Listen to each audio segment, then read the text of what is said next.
fix is in. Even with the face-saving indictment last week of Hunter Biden, everyone knows the fix is in. 4.5 years.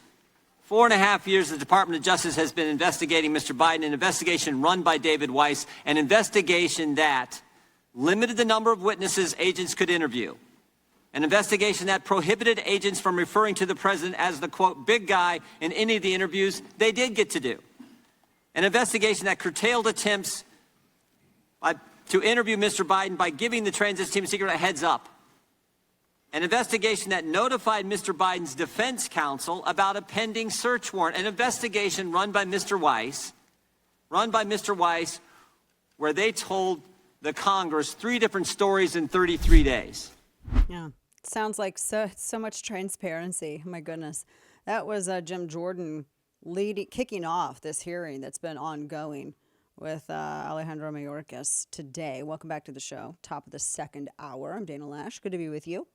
And you can listen to the radio show across the country. You can watch the simulcast, YouTube and Facebook, Channel 347, Direct TV as well.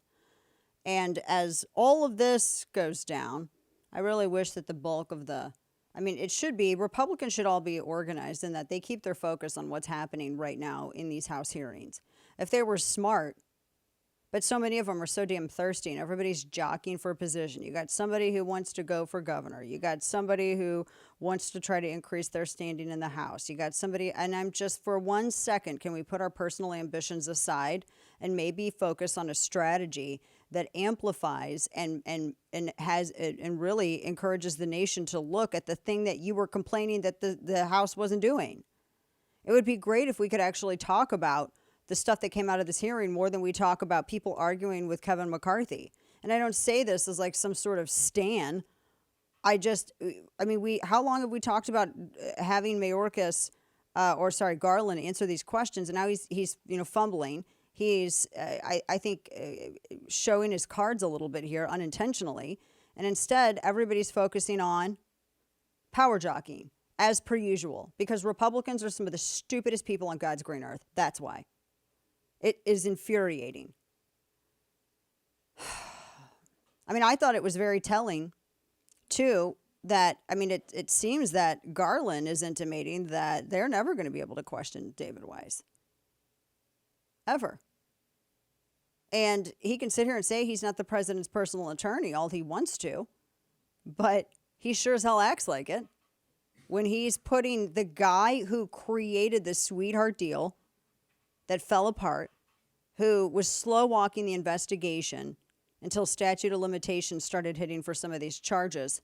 When he makes that guy the special prosecutor, thereby protecting him, and he announced that the moment after Republicans began indicating that they were going to bring him in for questioning. And then immediately Garland announces that Weiss is a special prosecutor. He did that to prevent Weiss from testifying before Congress. He did that to make it to where Republicans couldn't ask Weiss any questions. And then he says today that, well, Weiss, you'll be able to read this when Weiss submits his final report, meaning you're not going to talk to this guy until this investigation concludes, and that's going to be well after the election.